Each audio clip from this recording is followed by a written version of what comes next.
Sir, ಇವತ್ತು ಮಂಡ್ಯ ಭಾಗದ ಸಭೆ ಇದೆ, ನಿನ್ನೆ ಕೋಲಾರ ಆಯಿತು. ಸೊ ಇವತ್ತು ಪ್ರಮುಖವಾಗಿ ಏನೆಲ್ಲ ಚರ್ಚೆ ಆಗುತ್ತೆ? ಇಲ್ಲ, ನಿನ್ನೆ ದಿನವೇ ನಾನು ಪ್ರಸ್ತಾಪ ಮಾಡಿದ್ನಲ್ಲ. ಈಗ ಕೋಲಾರದ್ದು ನಿನ್ನೆ 8 ವಿಧಾನಸಭಾ ಕ್ಷೇತ್ರದ ಎಲ್ಲ ನಮ್ಮ ಕ್ಯಾಂಡಿಡೇಟ್ಸ್ ಇರ್ಬೋದು, 3 ಜನ MLAಗಳಿರ್ಬೋದು, ಎಲ್ಲ ಬಂದಿದ್ದರು. ಜೊತೆಗೆ ಹಲವಾರು ಚುನಾವಣೆ ನಡೆಸ್ತಕ್ಕಂಥ ಭಾಳ ಜನ ಇವತ್ತು ಲೀಡರ್ಸು ಕೂಡ ಪ್ರೆಸೆಂಟ್ ಇದ್ದರು. ಇವತ್ತು ಅದೇ ರೀತಿ ಮಂಡ್ಯ ಜಿಲ್ಲೆಗೆ ಸಂಬಂಧಪಟ್ಟಂತೆ 8 ವಿಧಾನಸಭಾ ಕ್ಷೇತ್ರ KR ನಗರನೂ ಸೇರಿದಂತೆ ಸೊ ಪ್ರತಿಯೊಬ್ಬರು ಬಂದಿದ್ದಾರೆ. ತಮ್ಮಣ್ಣ ಸಾಹೇಬರು ಇಲ್ಲೇ ಇದ್ದಾರೆ, ನಮ್ಮ ಜಿಲ್ಲಾಧ್ಯಕ್ಷರು ಇದ್ದಾರೆ.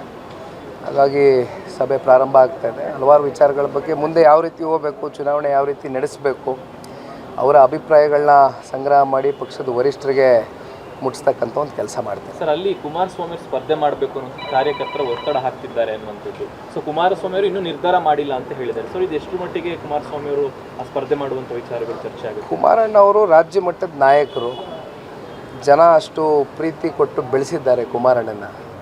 ಹಾಗಾಗಿ ಹಲವಾರು ಲೋಕಸಭಾ ಕ್ಷೇತ್ರಗಳಲ್ಲಿ ಕುಮಾರಣ್ಣ ನಿಲ್ಲಬೇಕು ಅಂತಕ್ಕಂಥ ಬೇಡಿಕೆ ಇದೆ. ಅದರಲ್ಲಿ ಮಂಡ್ಯ ಜಿಲ್ಲೆನೂ ಒಂದು.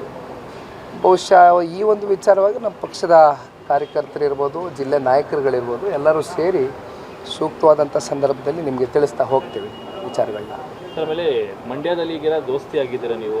ಸೊ ಅಲ್ಲಿ ಸುಮಲತಾ ಅವರು BJPಗೆ ಬೆಂಬಲವನ್ನು ಕೊಟ್ಟಿದ್ರು ಕಳೆದ ವಿಧಾನಸಭಾ ಕ್ಷೇತ್ರದಲ್ಲಿ. ಸೊ ಈಗ ಲೋಕಸಭೆ ಚುನಾವಣೆ ಬಂದಾಗ ಸಹಜವಾಗಿ ಒಂದಿಷ್ಟು ಗೊಂದಲಗಳಾಗ್ತವೆ. ಕುಮಾರಸ್ವಾಮಿ ಅವರು ಸುಮಲತಾ ಅವ್ರ ಜೊತೆ ಮಾತನಾಡೋಕ್ಕೆ ರೆಡಿ ಅಂತ, ಬಟ್ ಅವರು ಆಪ್ತರ ಮೂಲಕ ಸಂದೇಶ ಕೊಟ್ಟಿದ್ದಾರೆ, ಆ ರೀತಿ ಆಗಲ್ಲ, ನಾನೇ ಸ್ಪರ್ಧೆ ಮಾಡ್ತಾರೆ ಮೇಡಮೇ ಅಂತ. ಸೊ ಈ ವಿಚಾರ ಯಾವ ರೀತಿ ಟ್ಯಾಕಲ್ ಮಾಡ್ತಾರೆ?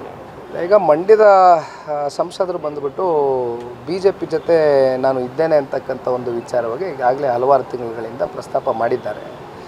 ಹಾಗಾಗಿ ಇವತ್ತು ಅವ್ರನ್ನೂ ವಿಶ್ವಾಸಕ್ಕೆ ತಗೊಂಡು ಹೋಗ್ತಕ್ಕಂಥದ್ದು, ಅವ್ರ ಜೊತೆನೂ ಕೂತಿ ಚರ್ಚೆ ಮಾಡ್ತಕ್ಕಂಥದ್ದು ಮುಂದಿನ ದಿನಗಳಲ್ಲಿ ಕುಮಾರಣ್ಣ ಅವರು ಮಾಡ್ತಾರೆ, ನಾವು ಮಾಡ್ತೇವೆ. ಅಲ್ಲ, ಅವರು ಆಪ್ತರ ಮೂಲಕ ಹೇಳಿಸಿದ್ದಾರೆ ಮೇಡಮ್ ಅವರೇ ಸ್ಪರ್ಧೆ ಮಾಡ್ತಾರೆ ಅಂತ. ಇಲ್ಲ, ನಾನೇನು ಅದ್ರ ಬಗ್ಗೆ ಕೇಳಿಲ್ಲ ಸರ್, ನನಗೆ ಗೊತ್ತಿಲ್ಲ, ಮಾಹಿತಿ ಇಲ್ಲ. ಮಾತಾಡೋಕ್ಕೆ ರೆಡಿ ಇದೆ ಕುಮಾರಸ್ವಾಮಿ ಅವರು ಹೇಳಿದಾಗೆ ಖಂಡಿತವಾಗ್ಲೂ ಮಾತಾಡೋಣ. ಇವಾಗ ಅವರು BJP ಜೊತೆಯಲ್ಲಿ ಇದ್ದೀನಿ ಅಂತ ಹೇಳಿದಾಗ ಸೊ ಪ್ರತಿಯೊಬ್ಬರನ್ನು ನಾವು ವಿಶ್ವಾಸಕ್ಕೆ ತಗೊಂಡು ಹೋಗಬೇಕು. ಕಾರಣ ಏನಂದರೆ we are part of NDA today.